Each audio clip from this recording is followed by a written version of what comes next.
Greetings, I'm Mike Gould, class of 76, and I have the honor of serving as CEO of our Association of Graduates and the Air Force Academy Foundation. I want to first welcome all of you for joining us today, and especially all new members of our association, nearly 5,000 of you who have joined since Membership for All Graduates started rolling out in early 2022. You've come into our association at a really exciting time. Our intent is not to just be present, but really to be more relevant in your life and in the lives of all graduates. Whether you're a new member or a long-time member, I encourage you to engage however you can. We want to make our association an association of all Air Force Academy graduates. Now, our grad population is now made up of 7+ decades of graduates, going all the way back to our first class in 1959. So what you need and want from your association likely varies depending on your life and career stages. So to be as effective as possible, our association and the Air Force Academy Foundation have come together under a joint vision and mission. Our vision is to be an association and foundation of influence and impact, supporting the Academy and its enduring mission of developing leaders of character for the nation and providing a lifetime of service to the Long Blue Line. We state our mission this way: together, we serve you as graduates, we preserve the heritage of the Academy and the Long Blue Line, and we support USAFA in its mission to develop leaders of character for the Air Force, Space Force, and the nation. Now, to accomplish our mission, we're focused on 5 strategic imperatives. Engagement. We want to cultivate lifelong relationships and provide value service to the Academy and to our grads. Second is philanthropy. We want to enhance our financial strength and stability to advance the Academy and sustain our mission. Stewardship. We want to responsibly seek and manage gifted time, talent, treasure, and relationships.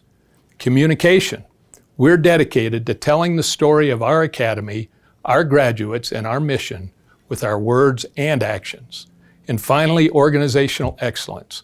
We're aligning our values, culture, and commitment as a team to drive overall effectiveness of our mission. At the same time, our Academy is also transforming. USAFA is developing the new Institute for Future Conflict to prepare cadets to lead amid the changing character of warfare. You recall Duhay's quote, "Victory shines upon those who anticipate the changes in the character of war, not upon those who wait to adapt themselves after the changes occur." Next, the Madera Cyber Innovation Center, housing the Academy's Cybersecurity and Warfare program, is now under construction. And the long-awaited modernization of Falcon Stadium, our Academy's front porch, is underway right now. The Academy is also enhancing the North Gate entrance through the construction of a new visitor center named in honor of Lieutenant General retired Brad Hosmer, class of 59. And in the not too distant future, we can anticipate a major construction project to house a space education center. Yes, there's a lot happening, and an exciting transformation is taking place right here at your Academy. I also want to assure you of some things that haven't changed, and that's the Academy's prime directive to develop leaders of character. Also, what hasn't changed are the outstanding quality of these cadets, the academic excellence, the development of warfighters educated and trained in the profession of arms, and the vital role athletic competition plays in developing leaders of character. This is a great time for each of you to be a part of our Academy's enduring mission through your active engagement and participation. So I invite each of you to engage and participate however you can. It all makes a difference, and it supports those 4,000 plus cadets up on the Hill who will one day be members of our Long Blue Line.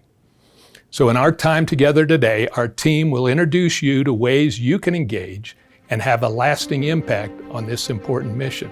I just thank you for being a member of our association and for caring about our academy.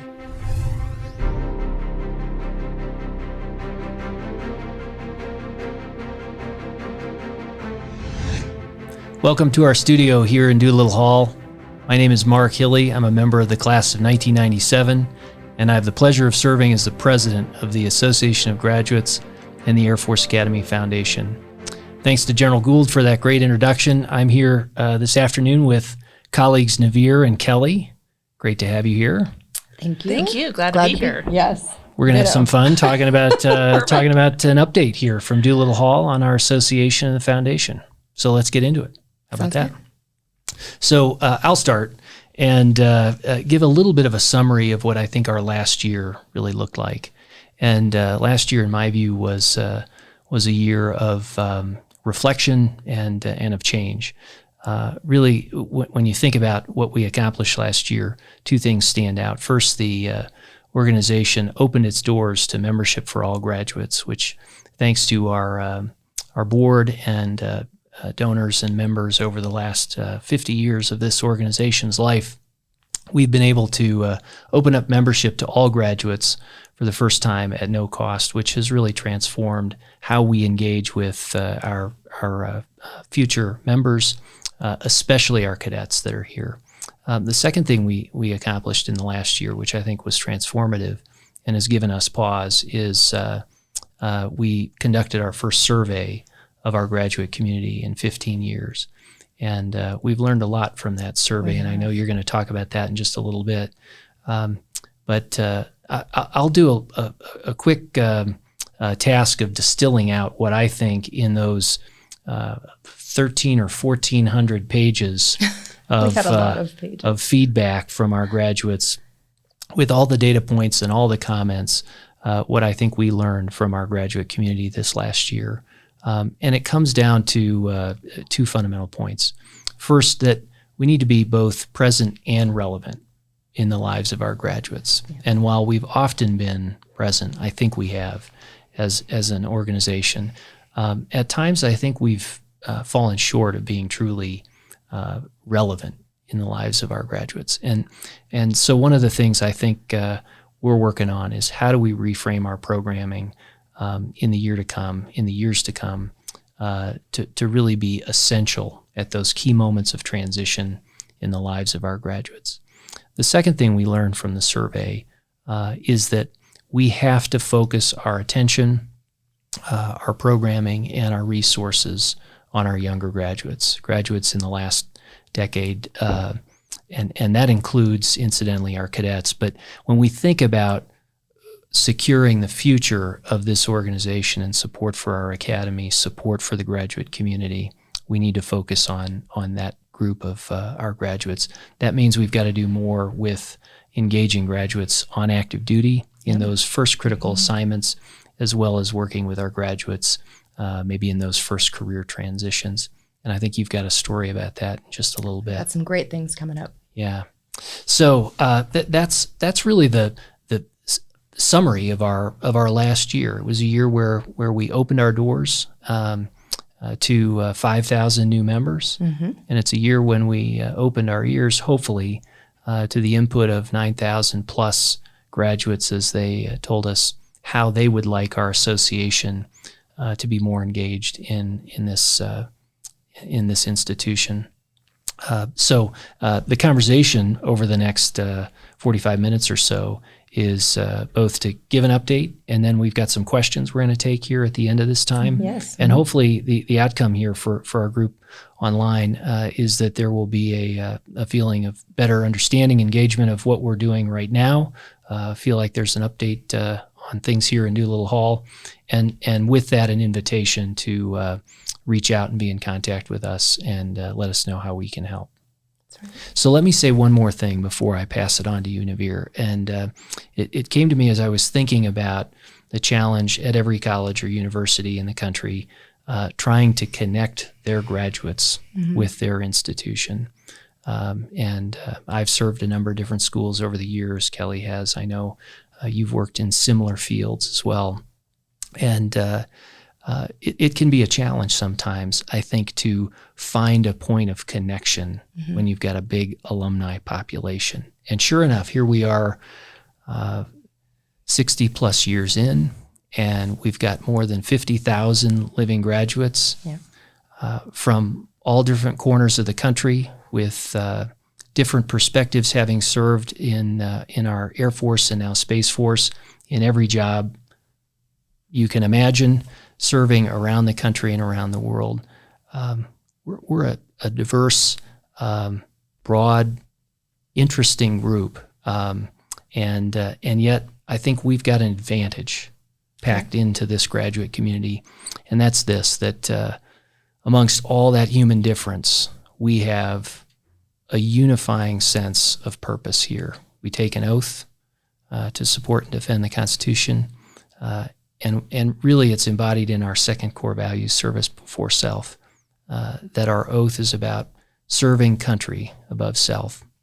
And so when I think about our year ahead and beyond, I'm optimistic. I'm optimistic that what we have here is a graduate community that can really be bound up together in our shared common purpose and values.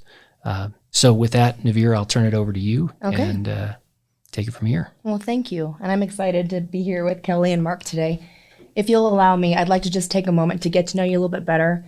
As one of the new members on the team, my name is Navir Walkowitz, class of 99, and I have the honor of serving as Senior Vice President of Alumni Relations and Business Development.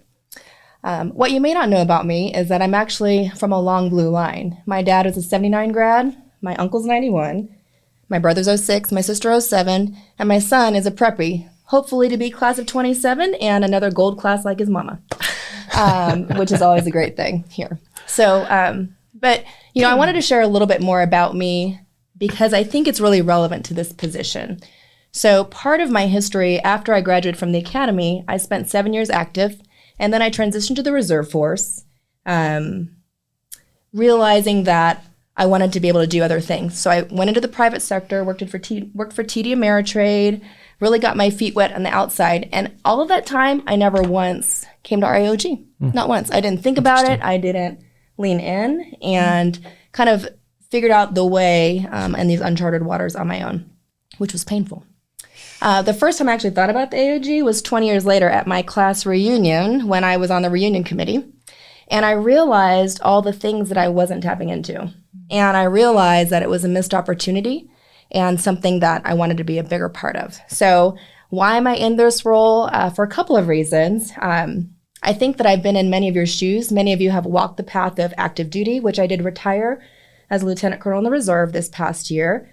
I've been in the private sector, so really kind of understanding how we ebb and flow, and then also have been in the government sector as well. So I feel like I've walked in shoes, and I hope that you can see yourself in my journey and recognize that I'm really passionate about doing things better for our alumni association, and our team is incredible. Like the team of leaders that we have and really driving programs and initiatives is really exciting. So I want to talk a little bit about those on the alumni relations side, and then you get to hear from Kelly after me about the development side of the house and our foundation. So we work very closely together. All right, so a couple things that I wanted to talk about. Mark did talk about this. He mentioned the membership for all graduates. This is huge. I mean, the fact that we have 5,000 graduates who, for whatever reason, might not have decided to be part of their association, have come back to us, or for the first time joined us. And on top of that, we've built in systematically all of our new cadets, when they come in, they're opting in the very beginning to be part of their association upon graduation. That's huge. Yeah. So, we have a big goal to get to 85% of members in the next 5 years, and we're right around 68% right now. So share this with others because we are stronger as an association. And one thing that I'll mention, I get this question a lot, well, what's the benefit of being a member? Like, why should I join our association? And I guess I would say there's two pieces to that. One really speaks to, you don't know what you're missing when you're on the outside. You earned the right to be part of this association through graduation. You earned it.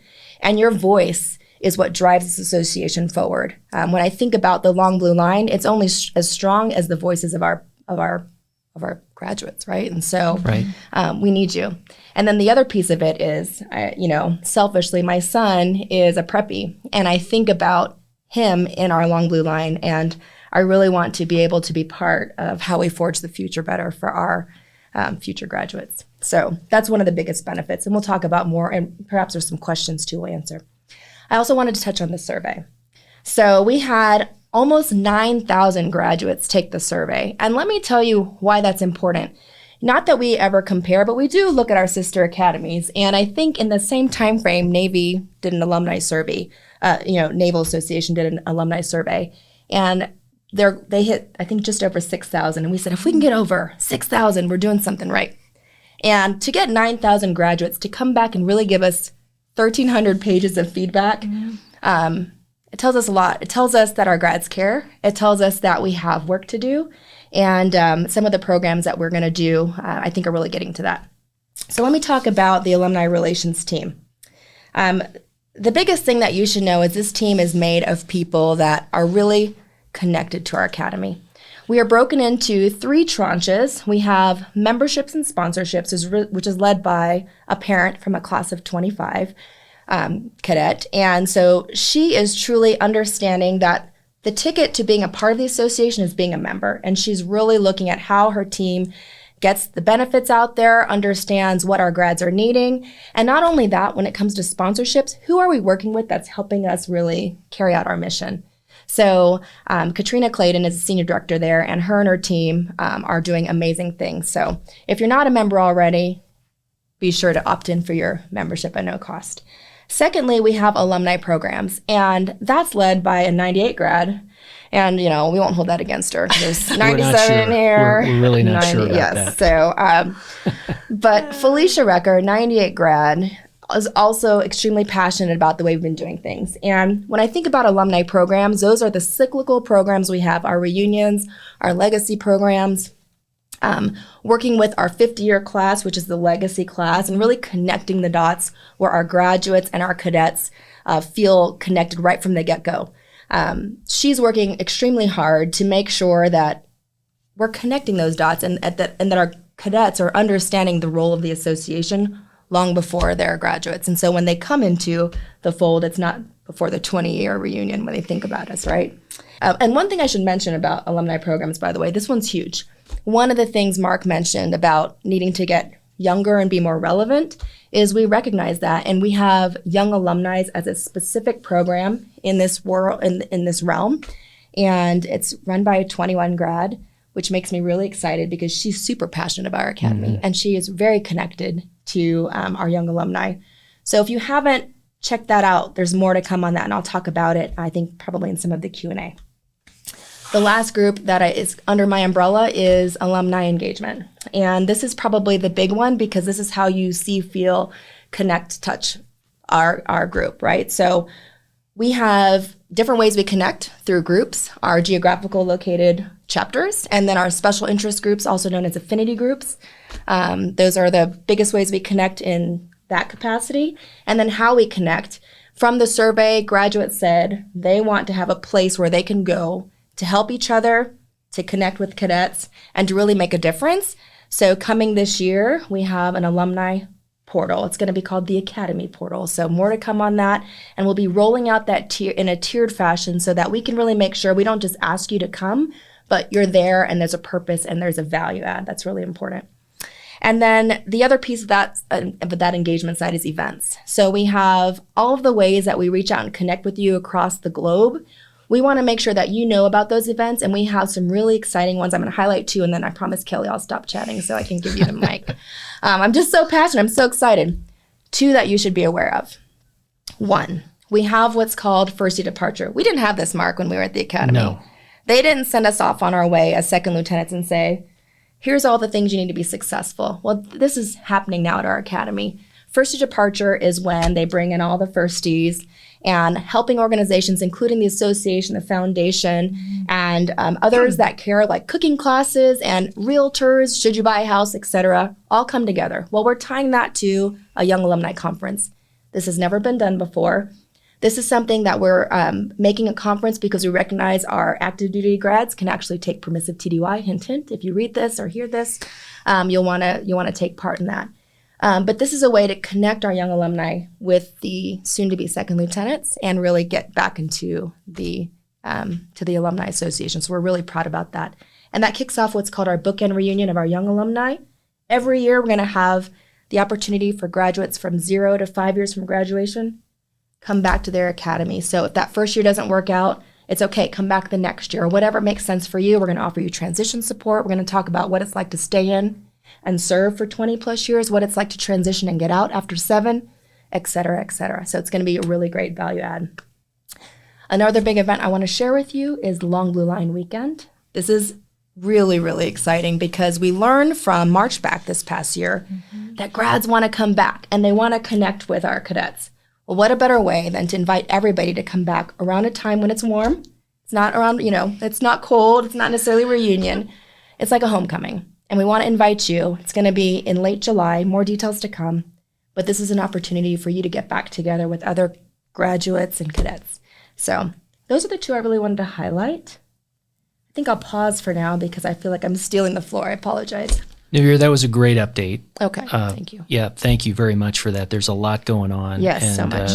I just want to say how much I appreciate your leadership, your energy. It's galvanized the community in new ways, and it's very exciting. Thanks. But one thing you failed to reference here was the most exciting part of your job is probably you get to spend a lot of time with members of the class of 1997, which is one of the best things that anybody could experience, right? Oh, right. I think what he wants me to mention is how I do spirit missions often, and there will be noted times when 99 is repping in his office and on his windshield or random times. So, yes, that is definitely a perk. Yeah, thank you. Thank you. For sure. Turn it over to Kelly. Yes. Well, I'm the odd duck here who is not a graduate of the Air Force Academy. But again, I'm Kelly Bannett. I have the privilege of serving as our Senior Vice President for Development for the Air Force Academy Foundation.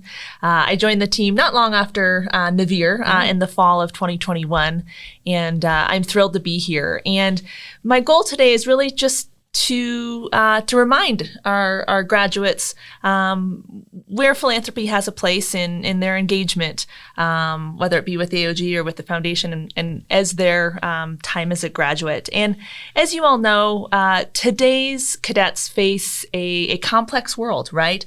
It was every generation of cadets has graduated into a different environment. Today's is dynamic, it's interconnected, and faces new political, social, and economic challenges that look different than they did, 25 years ago. She looked at us when she said 25. Yeah, 25 years ago. It's 25? Yeah, it's about 25, yeah. My 25th was this year. Yes. So, that was roughly 25 years ago, right, as you all were finishing your time at the academy.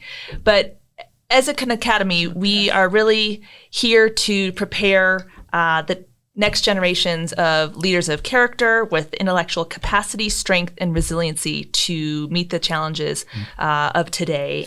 So just like any other great institution of higher education, we need both public and private support to sustain our mission. So as part of that, back in the fall of 2021, we publicly launched the Defining Our Future campaign. And the campaign really has 4 primary outcomes that we are focused on at the foundation. The first is maybe the obvious one, which is a financial goal of raising $270 million in support of your academy. And that goal has a couple of primary priorities. The first being the Madera Cyber Innovation Center, which, if you have been on campus recently, has recently gone vertical, which after some number of months of digging dirt and moving dirt, we're really seeing some progress. And I think we're anticipating construction to begin to wind down as we get toward the end of this year and really come into fruition in 2024. And a second kind of priority of that $270 million also is the Institute for Future Conflict, which will again continue to prepare cadets for the challenges of tomorrow. And recently, we broke ground on the modernization of Falcon Stadium, which was probably a place of many memorable moments for our graduates, whether it be football games or your graduation. So that is a huge piece. And anyone coming to campus here in the next number of months will see that construction continue to move along with a goal of it being complete in the fall of 2024. That's so cool.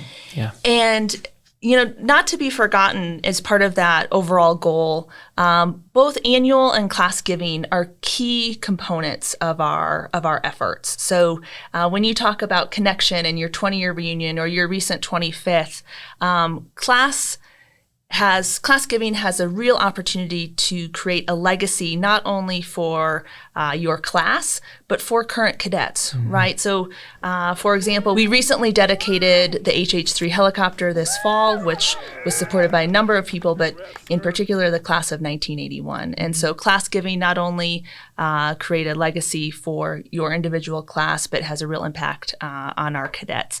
So just on a couple numbers, as part of the campaign so far, we've had nearly $10 million in gifts as part of our class giving program, and 18 million in annual gifts as part of the campaign. And that comes from nearly 11,000 donors to the campaign, graduate donors to the campaign thus far. So really great progress and something that we're looking to build upon here in the final 2 years of the campaign. And I'd be remiss if I didn't really focus on the last three outcomes of the campaign that really tie into the work that Navir and team are doing at the AOG. And the second is really increasing awareness, engagement, and participation from graduates, parents, friends of the Academy. And the work that Navir, that you all are doing, is key to that outcome. And then something that I think as a non-grad that I've seen so much of from the Academy graduates I've met is institutional pride. Yes. And we want to grow that as part of this campaign. It's I think something that I would consider a strong suit of many Academy grads, but something we want to build upon from this point forward. And then lastly, we really want to build a culture of philanthropy at the Academy and really be able to demonstrate the impact that those private funds have on the cadet experience, and to really elevate the culture here and talk about where we can have impact. As a grad, I never realized the philanthropy piece, honestly. Mm-hmm. Like, I didn't realize that there was so much more to what goes into our Academy to really elevate the experience for us. So I'm so glad that you're here. Absolutely. Thank you, Navir. Yeah, Kelly, you've been doing this kind of work. You got deep experience in fundraising here and other institutions. Can you say a little bit about any similarities or differences for you personally?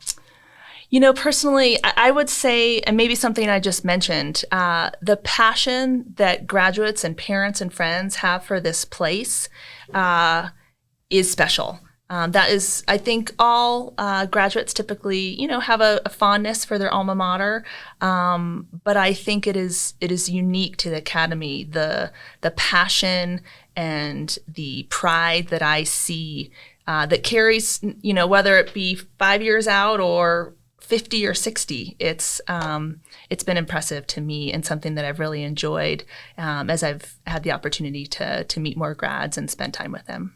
That's great. Yeah. The old phrase, rarely right but never in doubt, that seems like that applies to our sense of pride.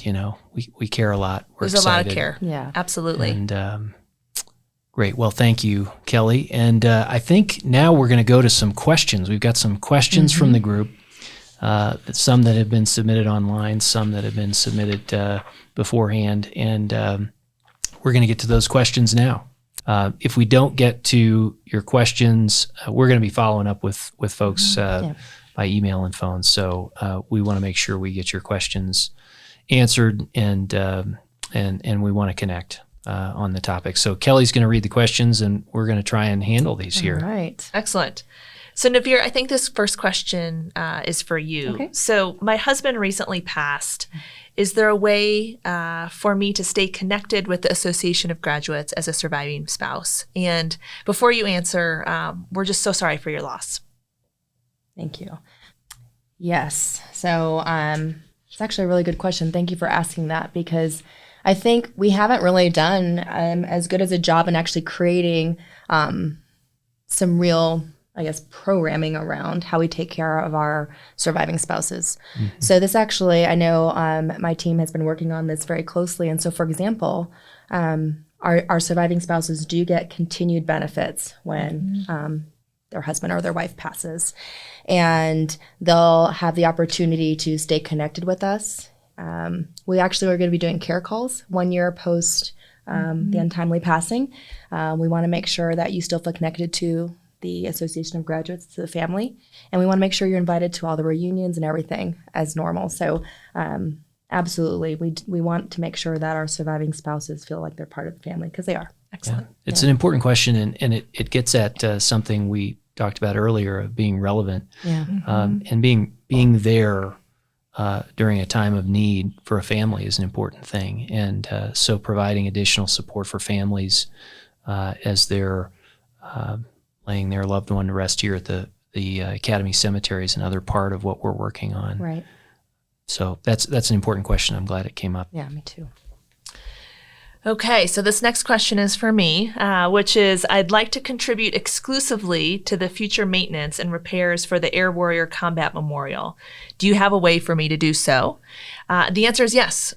So if you go online to our website, airforceacademyfoundation.org, there's an opportunity when you give now, you can select the Air Warrior Combat Memorial Fund, and there's opportunity to continue to support that effort there to maintain that great memorial at the North Cape.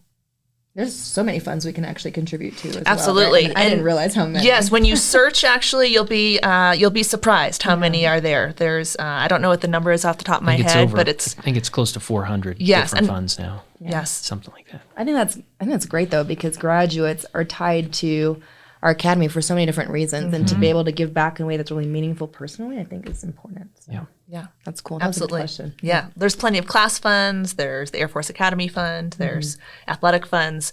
Really round out all mission elements of the Academy. There's probably one for powerlifting. I wouldn't know.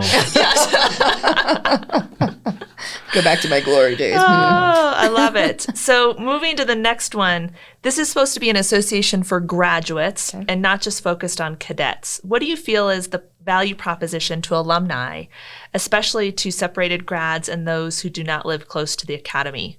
Navir will maybe tee this up for you. Okay. And I think if you have some thoughts on this one too, Mark, I think it'd be relevant. So the Association of Graduates is proud to support our academy, and with that includes our cadets, our cadet candidates, our graduates, and support our heritage. So I think all of those three things are on our minds. But I don't think that they're exclusive, right? I think we work on them together. When we actually invest in our cadets when they're there, that connection automatically happens a lot faster with our graduates. And we actually do a better job, I think, connecting with them as graduates because we understand them, they understand us, and it's not trying to play catch up.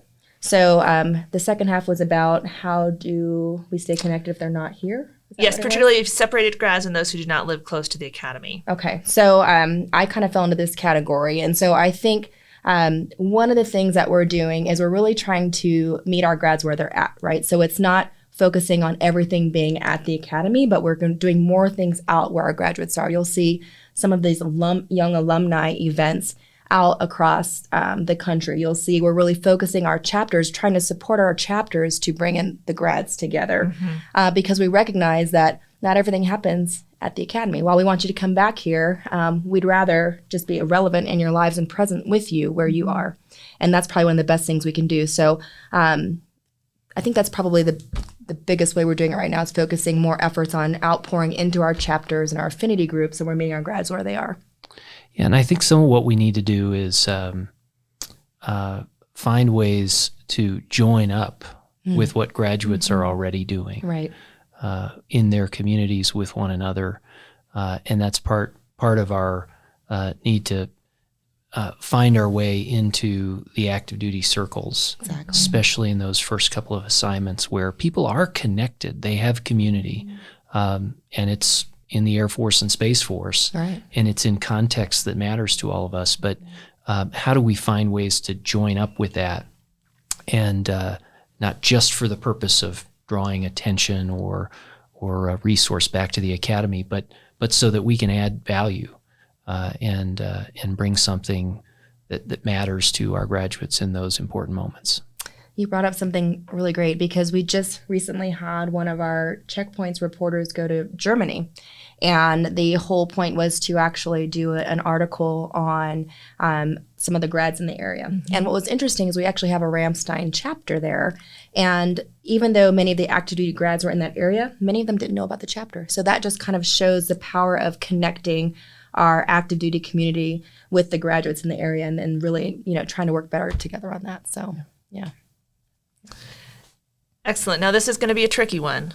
Is it for you then? It's not. Oh, it's shoot. not. Oh, no. So, since the USAFA class that is celebrating the 50th reunion is considered the senior class at that given reunion, will that class get the first shot at reserving the new Northgate Hotel that is currently under construction for its reunion? I think everybody's going to want that hotel. I think everyone will. The short answer, and then I'll come back and give you a longer answer, is yes.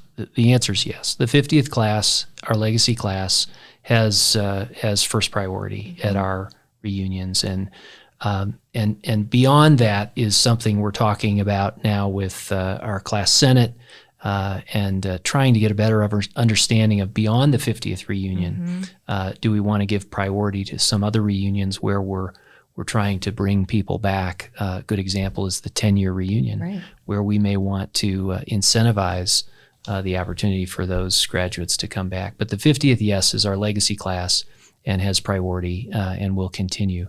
Now, the Northgate Hotel, in terms of timeline, it is under construction. It's moving fast. That project has really been incredible. If everything goes to plan, they will be able to host events, reunions, the fall of 24. Fingers crossed. Just past my 25th. Just past your 25th. So that's the plan. That right now construction's on schedule. But the hotel ownership group is very motivated to try to get some of those rooms locked up. And so I think we're going to be working with them alongside with your team, Navir, that does reunions, to get some contracts in place sometime this spring when we can get classes organized around that great venue. It's going to be spectacular. Very exciting. Yeah, absolutely. It's going to be beautiful. Yes. That wasn't too tricky. I like your tricky questions. Keep them at that level. Good. Okay. Well, moving on. The AOG, why have we not improved the financial level of dependent scholarships? Oh, graduate dependent scholarships. So our graduate dependent scholarship program is actually one where we invite all of our graduate members for their dependents to actually lean into additional funding for, their college, et cetera. What most people don't even know, even if you're going to the Air Force Academy, you can apply for this as well. But it's currently set at a minimum of $500. So when the applications come in, we have a screening process, and they actually look through, and it's a minimum of $500, and it can go up to $2,000. So I think maybe folks don't know is that it can go up, and it's dependent on the requirements and the committee to say this particular dependent has an additional need for higher funds. And so that's scrubbed, thoroughly through that committee. But so I'm happy to say it's more than $500 when it makes sense. And we try and support our grads across the board. Part of the challenge, I think, is that when the program was started years ago, the number of graduates who had dependents going to college was a much smaller pool. We now have, as I think I mentioned at the outset, 50,000 plus living graduates. Right. And some portion of those now in larger classes are in that age range where they have dependents going to school. And so the program has grown. Right. Maybe the scholarship award, that baseline number has stayed the same for quite a while. Right. But it's a good question, and I appreciate that there's a desire, I think, embedded in that question to figure out ways where the AOG is showing up when our graduates need them. Definitely. Are you ready for the next one? I think so. Yeah. Okay. What is the AOG and Foundation's position on supporting the teaching of critical race theory at the Academy? So I think that's probably a question that I'm going to handle here. Okay.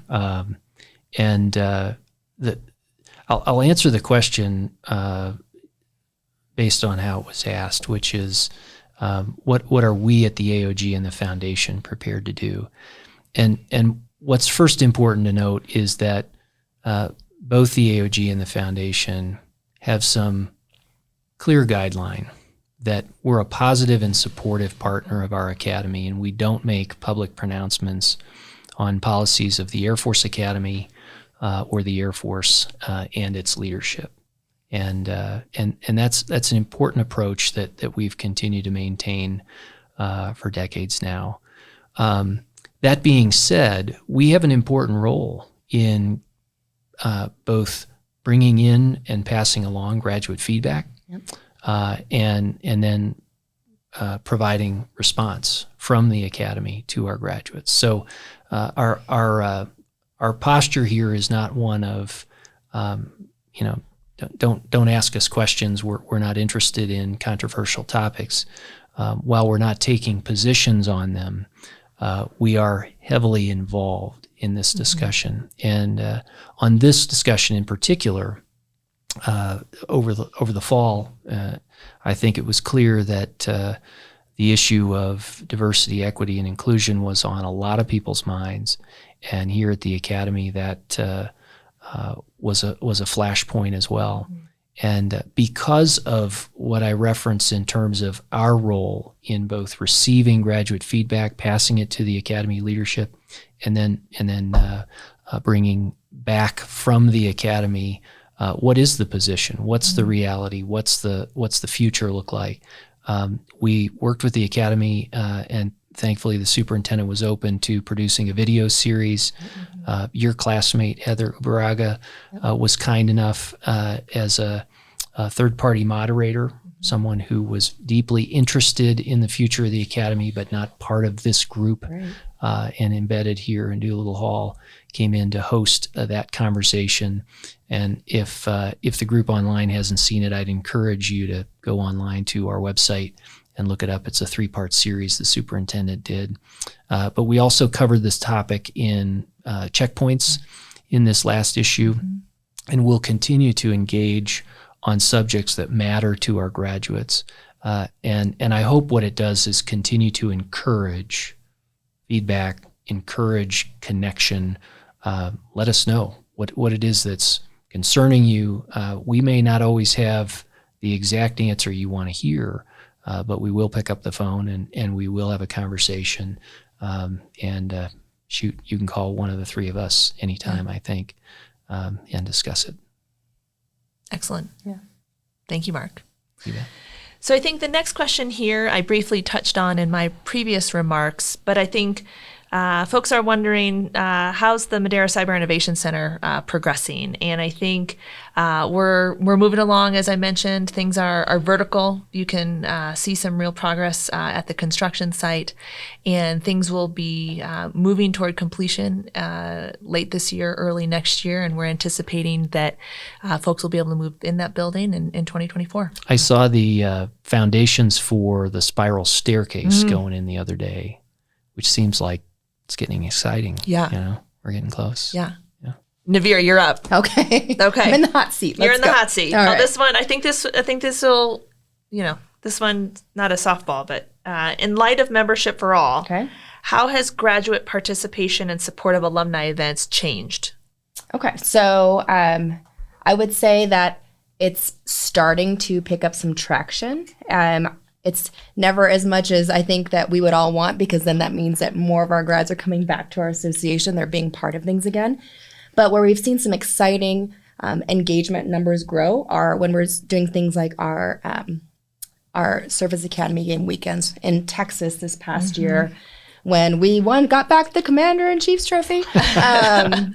But we're trying to create experiences. And when you are members of your association, you're going to know about these things that are happening.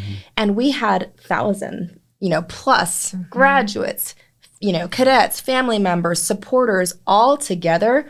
And that felt pretty good. So as we see those numbers continue to grow and more people know about the benefits of being a member, which is one, again, your voice, being able to vote on what we do and how we're doing, but also show up in those moments of that matter, right? And when we're all getting back together, I think that's pretty cool.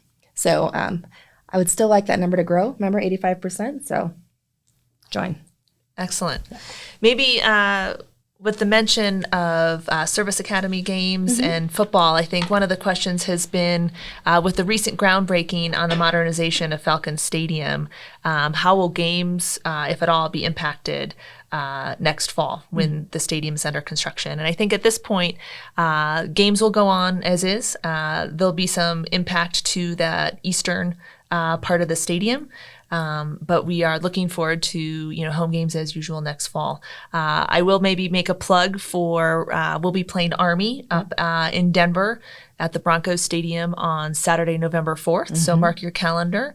That's just a couple weeks after our Navy game, which will be at Annapolis this year. Thinking of events, I'm sure we're going to have quite a bit of activity around that in Denver. Oh, yes. Right? Yes. Yeah. More than just the actual game. There'll be a tailgate. We're going to have a graduate social where we really invite all of our friends and supporters to kind of rally before the event. So Great. It's a great time. Great. And then maybe one of our last questions here, Navir, I think this one's probably best for you. Okay. Will regional AOG golf events resume? And how about graduate golf events at Eisenhower? So I'll start with the tail end first because that actually comes back to one of the events I talked about earlier, the Long Blue Line weekend. So one of the things we're trying to do is actually host a golf tournament during Long Blue Line weekend for those that enjoy golfing.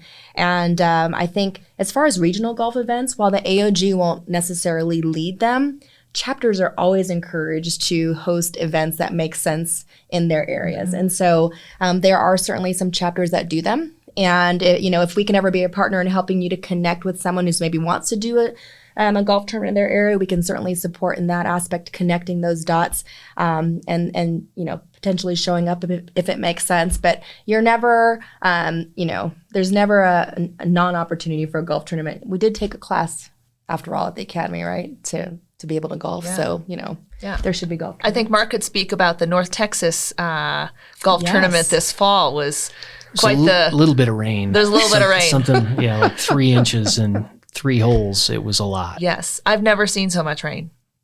I do know the Dayton chapter actually does do, not North Texas, but the Dayton chapter does do a golf tournament that they regularly do on their Founders Day. So if you'd like more interest in that and you'd like to travel out to Ohio, let me know. I can share that with the group. Well, I think the team here and my watch says we're at time for the questions that we have a chance to answer today. But if you've submitted a question and we haven't answered it, we will be in touch by email or phone here in the coming days. Thank you for sending those in. Now, before we're done with our program, we have a final message from the board chairman of the association, Colonel Retired Bob Lowe, class of 1971. Thanks, Navir. Thanks, Kelly. Really appreciate your time. Now we're going to pass it on to Bob. Thanks for having us. Thank you.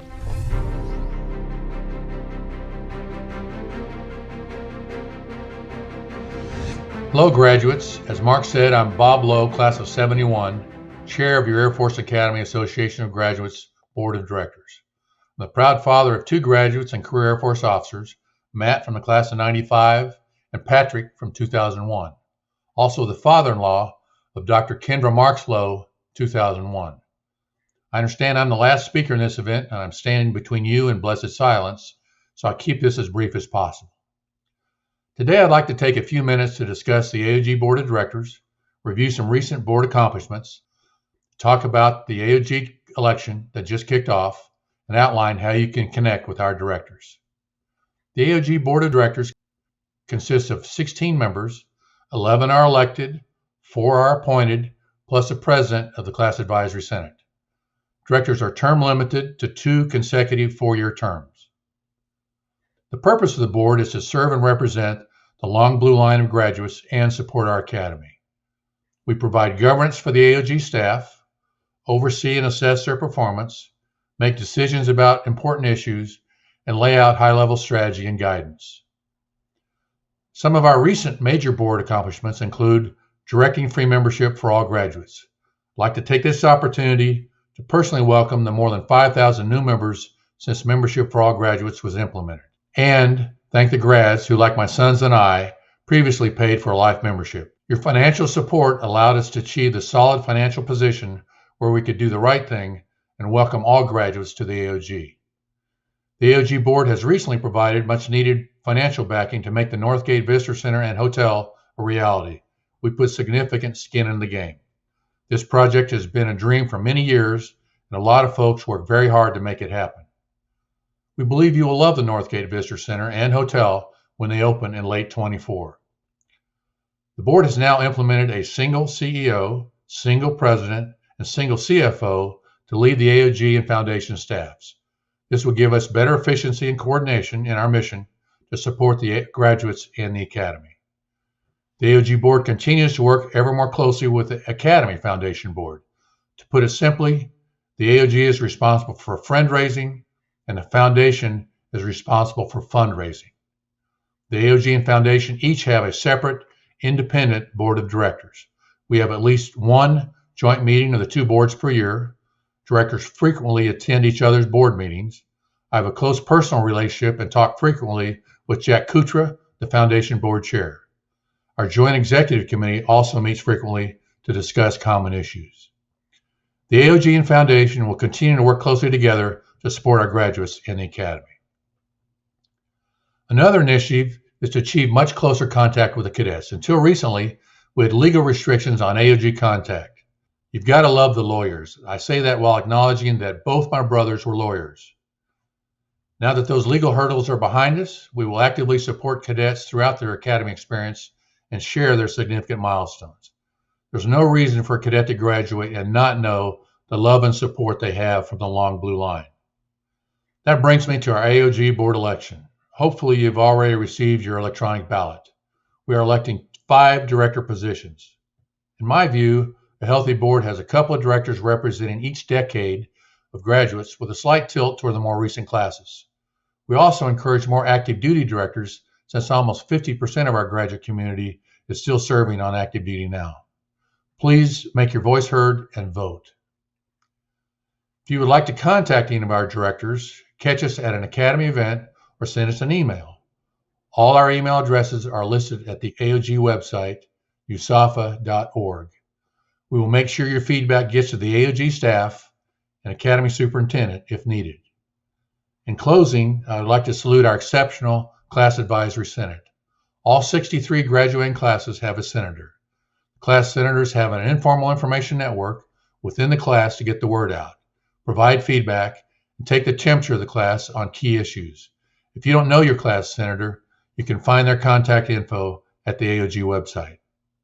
We work closely with the CAS. They are a very valuable teammate and a force multiplier for our mission. My good friend Randy Helms, class of 79, is the CAS president and a valued member of our board of directors. Okay, bottom line, the AOG board of directors is here to serve the Long Blue Line and the Academy. We will focus on what unites us, not what divides us. We look forward to your recommendations and feedback. God bless our Academy, the Long Blue Line, and our great nation. Go Falcons.